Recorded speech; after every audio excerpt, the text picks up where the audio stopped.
maka satu-satunya benteng bagi NKRI, baik masa sekarang atau di masa yang akan datang, benteng NKRI adalah para santri, saudara-saudara.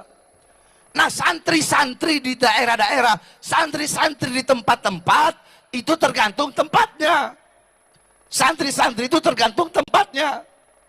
Kalau tempatnya tempat kemusyrikan, kalau tempatnya tempat banyak berhala, tempatnya tempat banyak patung, kotanya kota kemusyrikan, kota maksiat, maka sedikit daripada santri-santri itu yang akan mendapatkan manfaat dan barokah daripada ilmu, saudara-saudara. Jangan harap Purwakarta bisa menjadi kota santri selama masih banyak kemusyrikan di kota Purwakarta, saudara-saudara. Jangan harap. Jangan harap, potong lidah saya. Mungkin kalau Ustadz saya jawaban nggak berani untuk nyebut nama. Kalau saya sebut Deddy Mulyadi, saudara-saudara.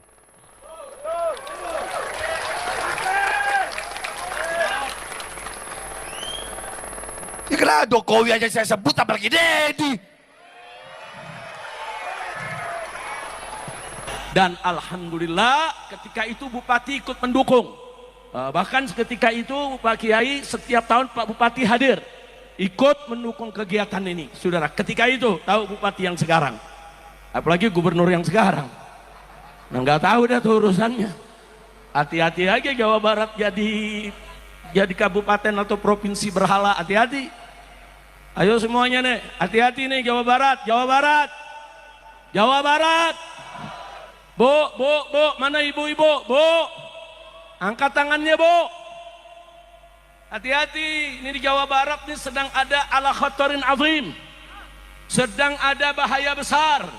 Pengalaman di Purwakarta bagaimana saya dan kawan-kawan, para kiai, para ulama di Purwakarta, saudara, melawan habis-habisan agar Purwakarta tidak dijadikan sebagai kota berhala, saudara. Dan saya tidak mau terjadi Jawa Barat ini, saudara, karena yang bersangkutan pernah mimpin Purwakarta dirubah jadi kota kiai, kota santri, menjadi kota berhala. Nggak boleh Jawa Barat dirubah menjadi provinsi berhala. Betul? Betul? Siap robohkan berhala, siap hancurkan berhala, siap sepikan Jawa Barat dari segala berhala. Takbir. Saudara, pilkada boleh kalah, tapi perjuangan Islam nggak boleh kalah. Betul? Betul.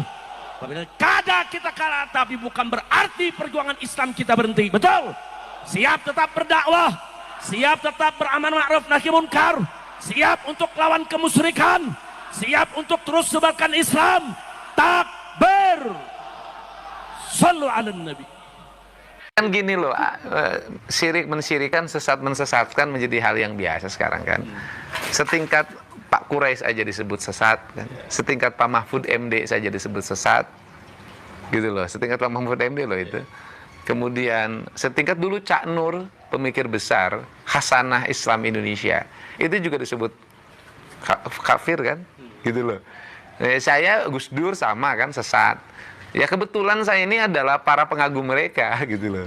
Pengagum Cak Nur, pengagum Gus Dur, pengagum Cak Nun, Gus Mus, gitu loh. Saya pengagum pikiran-pikiran Pak Quraisy dari sisi tafsir Al-Quran, ya.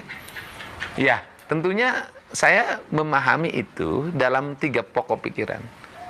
Keislaman, kemodernan, dan keindonesiaan. Nah, bicara keindonesiaan, saya ke Sundaan. Nah, ketika ke Sundaan, pasti kan masuk dalam ruang lingkup kebudayaan pada masa lalu.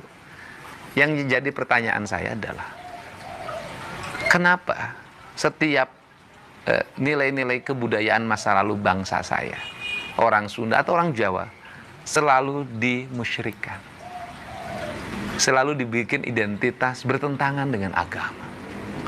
Letak bertentangannya di mana? Itu yang menjadi pertanyaan saya. Tetapi ajaran kebudayaan yang dibawa dari Timur Tengah itu kan juga banyak yang bukan dilahirkan pada zaman Nabi. Sebelum Nabi sudah ada. Nah, misalnya Pak Said Agil pernah menyampaikan dalam ceramahnya, masjid itu pakai menara. Menara itu dari munara. Munara itu adalah tempat penyimpanan api, yaitu orang-orang Majusi waktu itu menyembah api yang disimpan di menara. Kemudian menara itu menjadi khasana masjid yang dipakai di kita semua. Kenapa sih itu boleh dipakai jadi masjid? Kenapa yang di kita nggak boleh? Nah, ini yang menjadi pertanyaan kita gitu loh. Bagi saya nilai-nilai masa lalu itu penuh kearifan. Misalnya orang Sunda, silih asa, silih asi, silih asu, apa sih tidak arifnya?